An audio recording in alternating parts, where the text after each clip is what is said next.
What's up, family, and welcome back to my channel. So today I am sitting with the gorgeous and the lovely Sisanda Voko. So she's all the way from the Eastern Cape, but she's currently residing and working in Cape Town, right? So she is a multimedia designer and she's also a body enthusiast. So the reason I brought her here to my channel is because, you know, guys, I struggle with confidence. So I just wanted to bring someone who loves themselves from head to toe and who oozes the confidence. So yeah, so Sisanda, please say hi to my people. Hi everyone, lovely to have met Ukanyisile. Lovely to be on her channel. So grateful for this opportunity. Yeah, and I've been wanting you. Guys, we have a story, right? So basically she came, when was it? it was March. April. March. Yes, Yeah, it was in March. So we did shoot a video, right? So we had a friend that visited us in the video, so it was just bugging me. So we had to fly, so we couldn't post that because, guys, come on, you guys were gonna come for us in the comment section saying, hey, there's a fly, they're busy shooting. Social media. Yes, and they're busy shooting, but there's a fly there. So basically we just wanted to do this right, not perfect, but right. So basically, as I said, she's a body enthusiast and multimedia designer. So what is a multimedia designer? A multimedia designer is practically an all-rounder. So you will be involved in video, graphic design, digital, social media, a lot of things. Just like the word describes it. Yes. It's multimedia, multi-talented. Absolutely. So I wanted to ask you, so do you think confidence is something that you're born with, or is it something that you mastered through the years? I think confidence is something that I've mastered through the years, because I suffered a lot. I suffered a lot during my primary school and my high school years. There was a time where I was bullied in primary school, and I was bullied in high school. So that really made me to doubt myself. I had self-doubt, and I just thought I wasn't worthy. Even though I was actually a size 28. Yeah. When I was really we slender. You see, so it's just that thing of, like, what I've learned is that, like, it doesn't matter whether you're thin, whether you're fat, medium, thick, whatever you call it. People always have something to say. Is how you act on it, and how it's you entertaining those comments. So at some point I realized, you know what, Sisanda, just love yourself. You are going to grow. Doesn't matter how your body, because but I think the body changes over the years. Yes, it does. Because I look exactly like my mom, like the shape, everything, everything. So funny enough, the people that used to bully me about being thin and all these comments, when they met me years later, they still had bad comments. Sure. Like, yo, I'll say, yeah, babe, like you're so fat. What's happening? But I'm like, hey, well, these guys are the same people that had bad comments about my weight. So it's just like going back to that thing I said, where it doesn't matter what people say. It doesn't matter in which situation or what you do in your life. People always have something to say. Absolutely, I do agree with you. So when we spoke about the bullying, I just want to come, like, as an adult now, do you think it has affected your self-esteem in some way or somehow? Especially because people are mean. You can actually be going outside and then someone says, "Ay, go get me," all of those things. So do you think maybe does it trigger you back to that little girl who was a size 28 and being bullied, or is it something that you've learned to live with, or does it just like bring any triggers to you? Yes, it definitely has. Okay. But along the way, I just mastered not responding. Okay. So people comment, "Bayo, I'll say baby," but I just don't comment. You don't comment. Or but before I used to get so upset. I'm like, is that the only thing that you can say? Yes. Like yes, you haven't seen me in a long time. The only thing you start, like the first thing you will say is like comment on my weight. And I used to get angry and like teach people, like want to teach people, but then I realized these are grown-ups. Yes. You know, these are grown-ups, and I just believe that like if you say something like that, that means like you like, if you say anything negative, it like it just shows what kind of it's a reflection on you. So it's not me. So man, I just mastered. Okay, no, that's great. And it's always true. They say that people actually project how they're feeling about themselves to somebody else. So if I don't love myself, I'll be the first person. If I see you, I'd come for you, because I actually that's what I think and see of myself. So then my next question is, transitioning from a size 28 to the current size that you are, how is that? Because I struggle. I mean, I've been a size 36, 38, 40, so I struggle. So how was that transitioning from 28 to your current size? So I think at some point I was really, really happy when I gained some little bit of weight at that time, because my confidence was still at its lowest. And the body was probably growing. And like I had a flat stomach, guys. You see people like guys, I had a flat stomach. It was like I had a flat stomach, but still people bullied me. You know. So but then like as time went by, I also fell pregnant.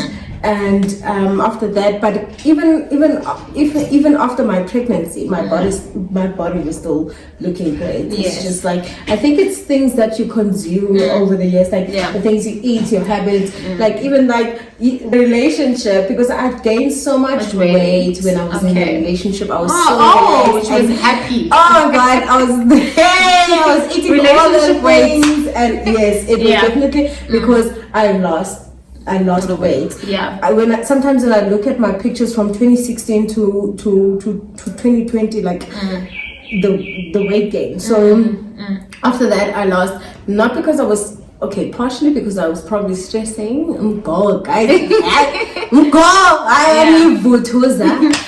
During 2020, but I mean, I just went with it. Like, it just went with it, and I never had like major issues that now I'm depressed, I'm anxious, this body. I just went with it. I actually wish I could be you guys. I think I struggle because, as I said, I've never been a thin girl, or I've always been a big girl, but I just feel transitioning from those sizes, sometimes I'm just like, no, it can't be, and then sometimes, because I've seen you go to the gym, right? So I feel like I go to the gym, or if I had to go to the gym, or I did exercise once in my lifetime, but I feel like I was doing it for the wrong reasons. It didn't come from a place where I was like, you know what, Kanye, it's because of health reasons, and we want to make this a lifestyle. It's not about the other person. It's not about that gene not fitting you. It's not about, So the fact that you haven't had that experience when you look in the mirror and you're like, hey, you know what, back in the days you are not here, but now you're here, because I struggle with cellulite and stuff, and I've seen with your posts, you easily show your body and stuff like that. So where did that confidence come from? So I think what helped me a lot is like dressing comfortably. Okay. Like being able to choose something, and like you see something and you're like, if I wear that with that, oh my God. And I literally get home, put on the clothes, and they'd fit nicely. So I think it's also I think if you know yourself and you know what you love, your style, it's easy to just put on something and like, and also like what also helped me is like not to wear things that are too tight. Yes, yeah. Things that are like that would reveal, not because I'm scared of what people will say, but like also for me as a person, I just feel that like you might say I'm like revealing some parts of my body that's not supposed to be revealed. You know, I don't know, like a lot of people have many opinions about this. But this is how I feel. I still look beautiful, like in my comfy clothes. And they don't necessarily have to be big. Or they don't necessarily have to be too tight. In order for me to look good. Like you know, for example, like I wear my size and they fit perfectly and nicely, but I also got a good structure. A young booty. Look at the structure's good. The structure's there. Not from a mama. I get it. I still So I mean, really. I also think you answered my question, because I was like, my next question was like, where do we draw the line with what society says you should wear compared to how you feel confident in wearing? You know, so I think you did cover it, that it's all about comfortability. Comfortability is key. So no, sorry to cut you. Sorry. Comfortability is key, and I think knowing yourself, loving yourself, feeling good in what you're wearing. Like when you like wear something and you're like, oh, it doesn't matter when you leave your house. It doesn't matter who says what. If the confidence started when you left home, when you were still at home. By the time when you leave, doesn't matter who says what. When it just pulling up. No, that's true. Because I've seen women who are bigger than me, and the things that I stress about, for them it's not even a stress, and I'm just like, but they look so good because they've accepted. Because once you see I'm not feeling comfortable, I think everybody can see that you're uncomfortable, but once you actually confident, it's like people are like, oh, okay, then people don't actually notice you anymore. It's like, okay, this person feels good in their skin and they love themselves, you know. I mean, just be comfortable with something that won't need you to be pulling and pushing all of those things. Where do we draw that line? You're a Christian. Besides being a Christian, maybe you are a mother. Besides being a mother, maybe you're part of the church and all of those things, and then we're supposed to dress a specific way, but then I don't want to dress that specific way. The thing is, we listen too much to what people have to say about us. We listen too much to what people have to say about what we do, and like the pressure that we go through. You mustn't do that in order to be this. You need to be that in order to be even relationships. Like people like have a say in everything. Like, and we living our lives based on people. If we would just focus on God and like and what God has in store for us, and like just trust in Him and just like walk in one's path, like focus on your path, get what you need to get at the right time in your own pace. I think a lot of things wouldn't be affecting us, things like what we wear, when to wear it, and I think those things wouldn't really matter. Because I mean, it's because really like things to wear. For example, I don't think it would have been such a big deal if we weren't listening so much to society and social media, because you would literally just wear what's comfortable for you. But the problem is also once you're living under your mother's roof, you will have to abide to the rules. That's very true. That's very true. So I think even with God, like if you go into the church, that's His house. So you obviously know that you can't. What would you wear to meeting your father? Exactly. What would you wear to when you're going to meet your father, when you're going to meet your parents? Okay. So what you're saying is social media family, all of those things, it's different dynamics. It's So if I'm on social media and I decide to post what I want because it's my profile, yes, it's your profile. if I'm back at home and that's how I want, because I'm home and they understand and they know me, right? If I'm in, it depends on the place I think it depends on.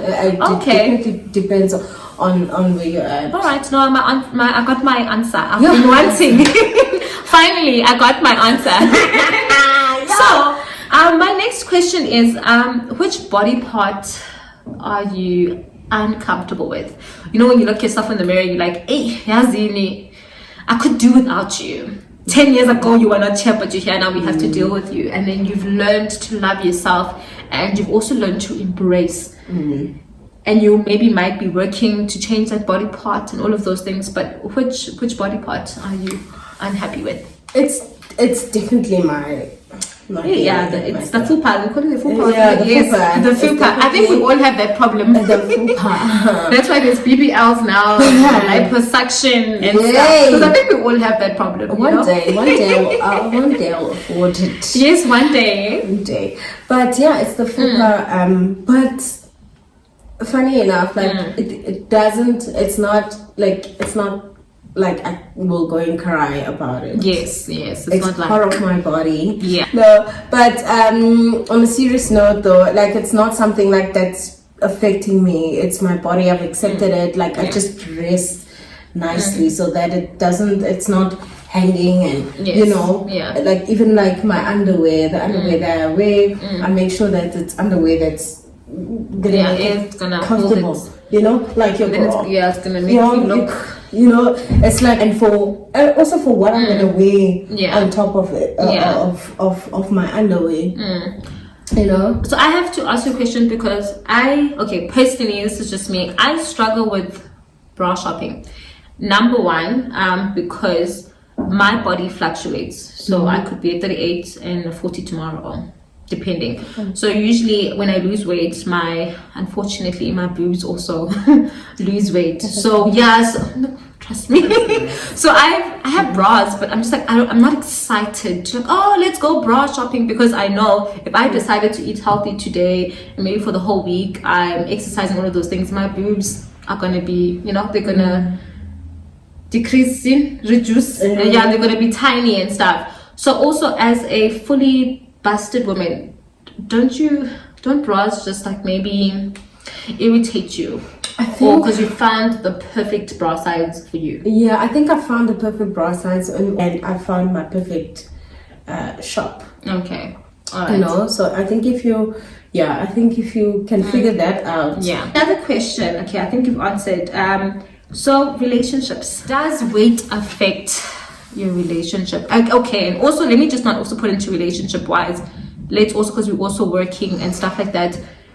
Does it also affect your confidence at work? Basically, if what you're wearing and your confidence, does it?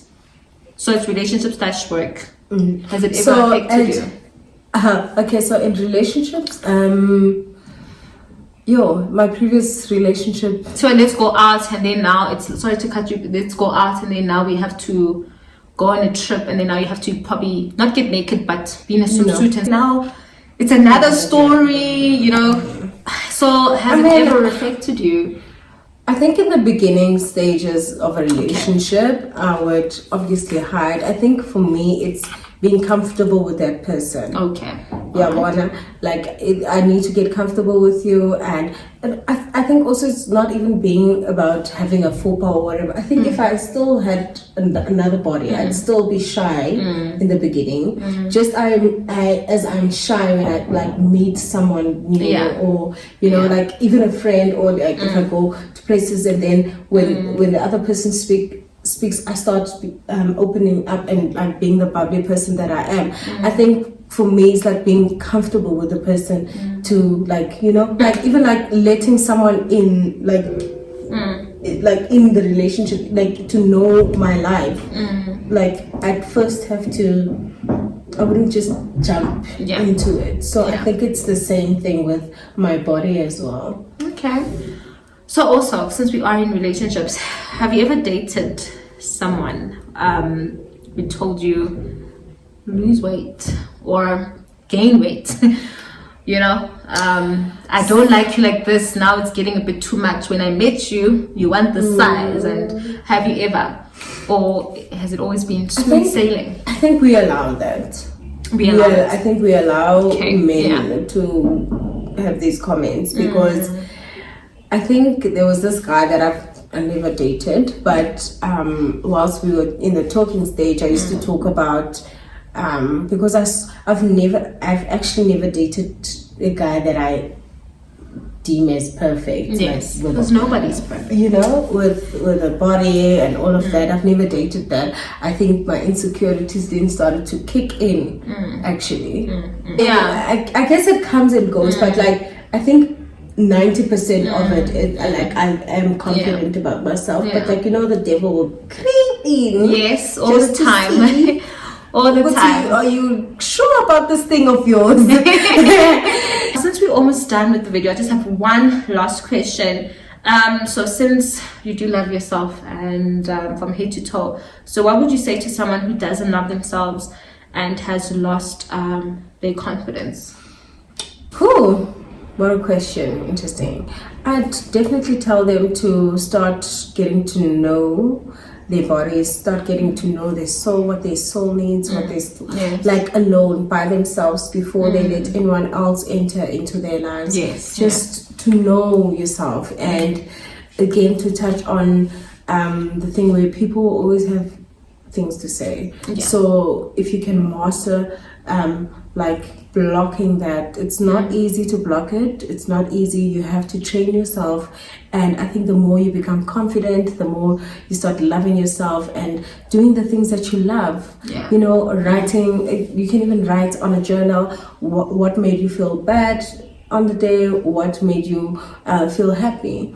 Reflect, like what I always do in the mornings and like late at night before I go to bed, I read the Bible, and then I pray, and then I reflect on my day. You know, so there's always I feel that there's always a lesson in a day. So I pick out the negatives, I pick out the positives, put them together, and most of the time there's lots of beautiful learnings in my days. So whether I've had a bad day or a good day. So I mean, I think if you start with those things, then you'll start being confident and being able to block out negative things. And, and you'll master knowing what hair looks right on you, which clothes to wear, what bikini to wear, you know. So I mean, that's very true. But it takes time. It takes time. It does take time. It takes time. My thing is, if it takes time to get to know someone else, yes, when it comes to you, absolutely, and knowing your body, knowing your body and your past, and you know, like putting that together and just knowing when you're on your periods, all of those things, when you stress, and I never used to take note of those things. Like my period would just come and go and come, but no, that's true. So guys, we've actually come to the end of our video. So thank you so much. You've shared a lot of light, a lot of wisdom. Thank you so much, Sisanda. And if someone wants to follow you on socials, what are your tags? What are your underscores? I am on WhatsApp. Not that type of social. So yeah, oh my god, it's Sisanda Voko. Sisanda Voko. Thank you very much. So now we know, guys, to love yourself, be patient, be kind with yourself. It is going to take time, and your body will transition, you know. So allow yourself that space to say, you know what, I'm currently at 36, I was at 32. Embrace that, embrace the journey, embrace the beauty of your story, because your body always tells a beautiful story. You know, also from you size 28 to your current size, you know, she has told us that, you know what, you're going to have to be confident in all the stages. So rather fake it till you make it. And also comfortability is key. right? No one's there to judge you, what you're wearing, all of those things. But if you're the first person to feel very uncomfortable when you know that there's something wrong, if nobody has to tell you, it all comes from when you look in the mirror and stuff. And then also with bullying, because I feel like a lot of people are bullied, guys. It could be from physically, it could be cyberbullying. People are very mean out there. So the confidence to love yourself, it just comes from within. So just to know you know, tell yourself every day. So if somebody comes and tells you otherwise, you've already told yourself that, you know what, yes, I know myself. Exactly, because people are always going to be there to project on you, right? Thank you for watching the video. So guys, if you did enjoy this video, please give it a like, a thumbs up, and please a subscription there, and also comment down below. And how's your journey on loving yourself? And be kind, be patient, and yeah, and I will definitely see you guys on my next video. Bye.